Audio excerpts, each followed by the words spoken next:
तीर चलाए, निशाने साधे। उन्होंने विपक्ष पर कहा कि महाकुंभ जैसे अवसर में कुछ बिखरते हैं तो कुछ निखरते हैं। योगी आदित्यनाथ ने औरंगजेब समर्थकों को एक बार फिर से आगाह भी किया। मुख्यमंत्री योगी बोले, औरंगजेब किसी का भी नायक नहीं हो सकता। जो लोग औरंगजेब को नायक मानते हैं वो मानसिक तौर पर बीमार हैं और उनको उपचार की जरूरत है। औरंगजेब पर योगी आदित्यनाथ जमकर बरसे और कहा, उन लोगों को आगाह भी किया जो औरंगजेब की तारीफ करते हैं। कहा कि ये लोग तो मानसिक बीमार हैं और उन्हें इलाज की, उपचार की जरूरत है।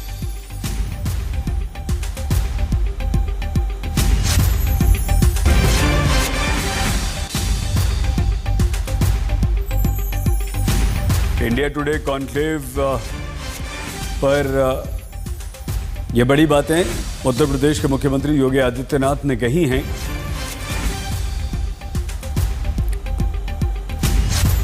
देखिए, अगर कोई औरंगजेब को अपना नायक और आदर्श मानता है तो मैं मानता हूं कि वह एक कोई मानसिक विकृति का शिकार है।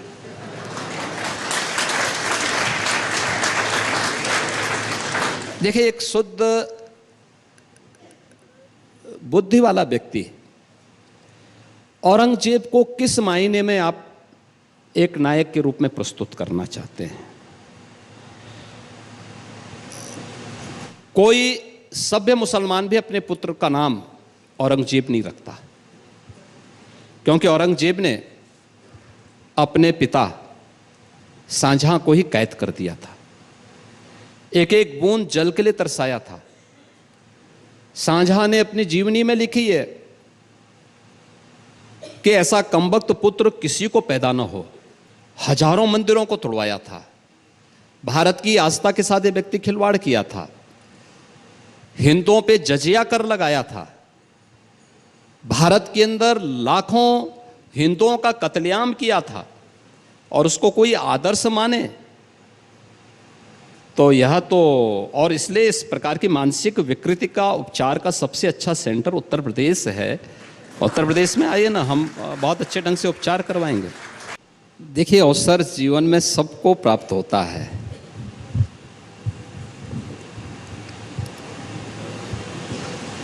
लेकिन उस अवसर से कुछ लोग निखर जाते हैं और कुछ लोग बिखर जाते हैं। महाकुंभ का आयोजन, जब व्यक्ति इस प्रकार के महा आयोजन को केवल एक ड्यूटी मान करके निभाता है और उसको एक अपनी मजबूरी मान करके चलता है तो उसके लिए बोझ बन जाता है। लेकिन जब इस आयोजन का पार्ट बनता है, उसका हिस्सा बनता है और आत्मीयता के साथ उसके साथ जुड़ता है तो उसके लिए उत्सव बनता है और हमने उसको एक महा उत्सव के रूप में लिया था। आगे बढ़ते हैं। दिल्ली सरकार ने महिला समृद्धि योजना को स्वीकृति दे दी।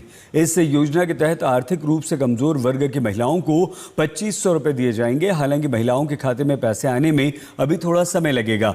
इस योजना का फायदा उन्हीं महिलाओं को मिलेगा जो दिल्ली की हैं। साथ ही दिल्ली सरकार ने कई शर्तें भी लगा दी, जिसे लेकर राजनीति शुरू हो गई।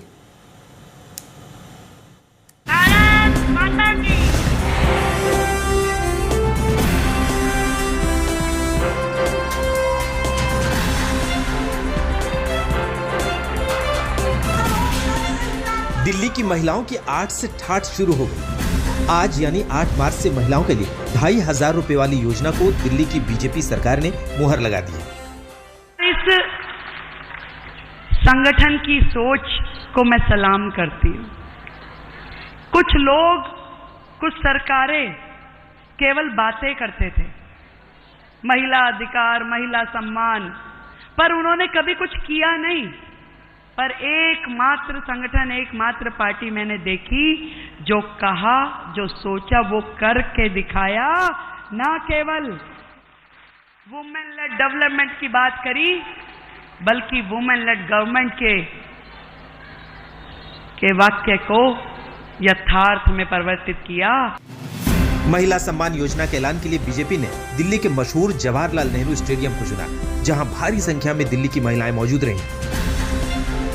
दिल्ली में महिला सम्मान योजना को लागू करने के लिए इस साल 5,100 करोड़ रुपए आवंटित किए गए।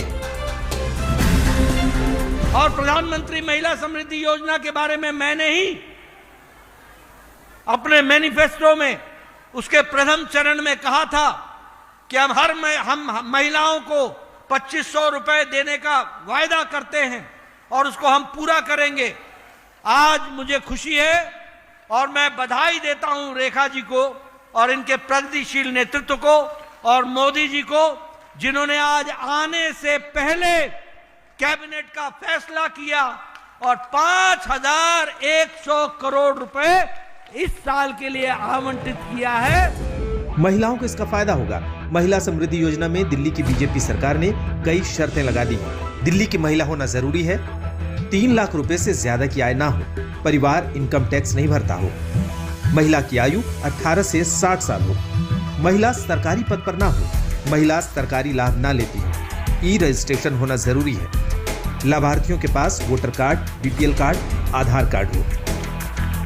अब ऐसे में आम आदमी पार्टी और कांग्रेस का सवाल आना लाजमी था। आम आदमी पार्टी तो दिल्ली में बीजेपी की जीत के साथ ही सवाल पूछने लगी थी कि महिलाओं के खाते में कब आएंगे 2,500 रुपए। आज 8 मार्च है। दिल्ली की महिलाएं इंतजार कर रही थी कि कब 2,500 रुपए आएंगे, कब उनके खाते में डलेंगे और कब उनके फोन में मैसेज आएगा कि मोदी जी की गारंटी पूरी हो गई, 2,500 रुपए उनके खाते में पहुंच गए। लेकिन आज भारतीय जनता पार्टी की दिल्ली सरकार ने यह साबित कर दिया कि वो मोदी जी की गारंटी नहीं थी, सिर्फ एक जुमला था, जुमला।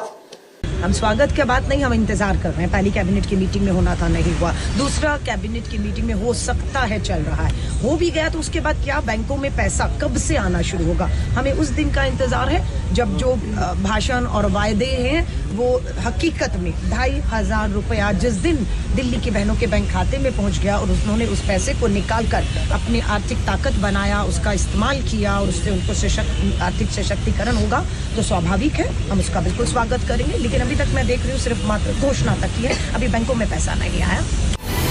महिला समृद्धि योजना के तहत करीब 20 लाख महिलाओं को फायदा होगा। वहीं बीजेपी ने जो वादे किए थे उसका भी फायदा मिलेगा। दिल्ली चुनाव में महिलाओं की वोट पर सभी पार्टियों की नजर थी, इसलिए बीजेपी, आम आदमी पार्टी और कांग्रेस ने भी हर महीने पैसे देने का ऐलान किया था। ऐलान तो सभी पार्टियों ने किया, लेकिन दिल्ली की महिलाओं को यकीन बीजेपी पर हुआ। बीजेपी के पक्ष में महिलाओं ने जमकर वोटिंग की, जिसका फायदा बीजेपी को मिला और दिल्ली की सत्ता में 27 साल का सूखा बीजेपी के लिए दूर हो सका। ऐसा नहीं कि बीजेपी के ऐलान के बाद महिलाओं पर सियासत का दरवाजा बंद हो जाएगा। सवाल पूछे जाएंगे कि बीजेपी ने दिल्ली में शर्तें क्यों लागू की और अब तक दिल्ली की महिलाओं के खाते में खटाखट पैसे क्यों नहीं आए। आज तक ब्यूरो। गुजरात दौरे पर गए कांग्रेस के नेता राहुल गांधी ने अपनी ही पार्टी के कुछ नेताओं पर तल्ख टिप्पणी की। यूं तो राहुल ने किसी नेता का नाम नहीं लिया, लेकिन कहा कि लोग अंदर से बीजेपी के लिए काम कर रहे हैं। राहुल के इस बयान के बाद राजनीतिक हलचल बढ़ रही। दूसरी ओर बीजेपी इस बयान के बहाने राहुल गांधी को अपनी ही पार्टी की आलोचना का आरोप लगाकर उन पर हमला बोल रही है।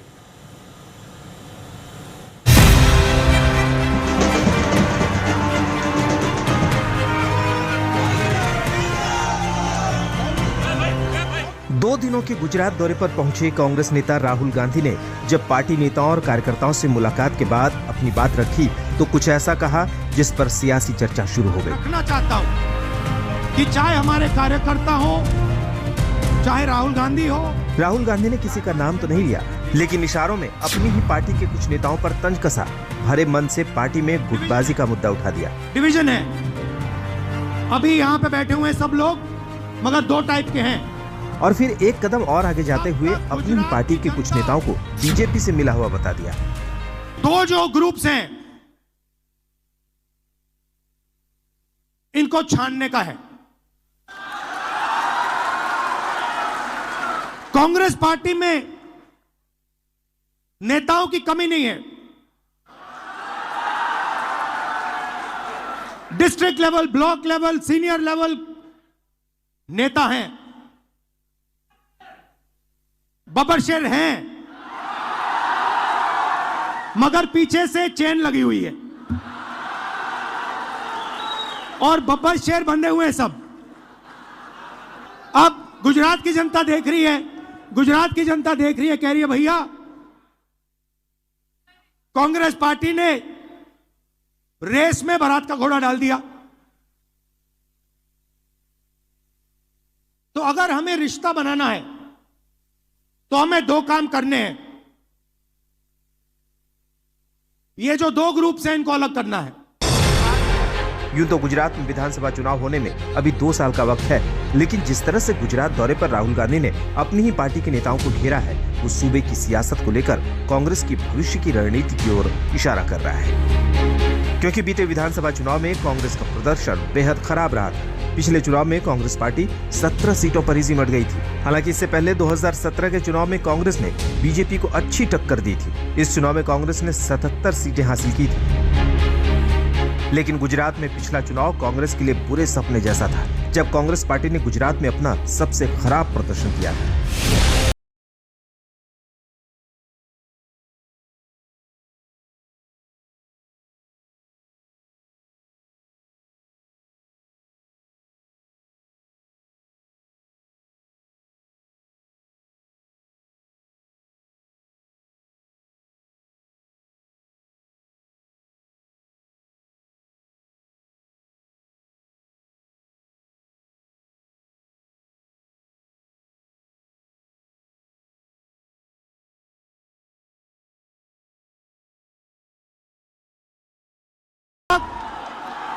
जब तक हमने इन दो को क्लियरली अलग नहीं किया, तब तक गुजरात की जनता हम में बिलीव नहीं कर सकती है।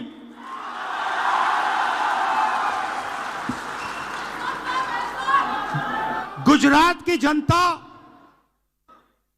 गुजरात के व्यापारी, गुजरात के स्मॉल और मीडियम बिजनेसेस, गुजरात के किसान, गुजरात के मजदूर, गुजरात के स्टूडेंट्स ऑपोजिशन चाहते हैं। उधर गुजरात दौरे पर राहुल गांधी ने अपनी ही पार्टी के नेताओं पर सवाल उठाया तो बीजेपी को हमले का बड़ा मौका मिल गया। कोई इससे मिला हुआ है, कोई उससे मिला हुआ है। मुझे लगता है अपनी पार्टी के लोगों को पब्लिकली ह्यूमिलिएट करने का ऐसा उदाहरण कभी देखने को नहीं मिलेगा। हम राहुल गांधी जी से पूछना चाहते हैं कि पहले यह बताइए कि आप किस किस से मिले हुए हैं, और आप जब विदेश में जाते हैं तो किस किस से मिल के आते हैं, और आपके साथ मिलने वाले लोग किस किस से मिले हुए हैं। और जब से सोनिया जी और राहुल जी का दौर आया है, तब से ही गुजरात में कांग्रेस की स्थिति ज्यादा खराब हुई है। गुजरात में कांग्रेस करीब 30 साल से सत्ता से बाहर है। यहाँ पार्टी को फिर से मजबूत करना राहुल गांधी के सामने बड़ी चुनौती है। हालांकि राहुल गांधी के इस बयान से पार्टी नेताओं में नई उम्मीद जगी है। राहुल जी ने अगर आज स्टेज पे कहा है, और कल बल्कि फीडबैक बहुत अच्छा मिला गुजरात से कि बहुत खुश थे हमारे जितने भी डिस्ट्रिक्ट के अध्यक्ष थे, ब्लॉक अध्यक्ष थे, उन सबको राहुल जी कुछ नहीं बोले, राहुल जी ने सबको खुल के बोलने का मौका दिया। और शायद उस फीडबैक का नतीजा आज का जो भाषण था वो था कि राहुल जी समझ गए हैं कि जमीनी हकीकत क्या है, जमीन पे क्या चल रहा है। क्योंकि जो ये खुल के लोगों को बात करने का मौका मिला, तो आज से मैं उम्मीद रखती हूँ कि कुछ नया होगा, कुछ बदलाव आएगा। गुजरात प्रधानमंत्री नरेंद्र मोदी का गृह राज्य। बीते 30 साल से बीजेपी यहां अजेय बनी हुई है। कांग्रेस के प्रदर्शन में सुधार के लिए अब राहुल गांधी ने कुछ नेताओं की छटनी का भी संकेत दिया है। इस पर कितना अमल होगा और उसका क्या असर होगा, इसके लिए अभी कुछ इंतजार करना होगा। आज तक के महिला दिवस के अवसर पर प्रधानमंत्री नरेंद्र मोदी गुजरात में थे। नवसारी में पीएम मोदी लखपति दीदी कार्यक्रम में शामिल हुए और लखपति दीदियों से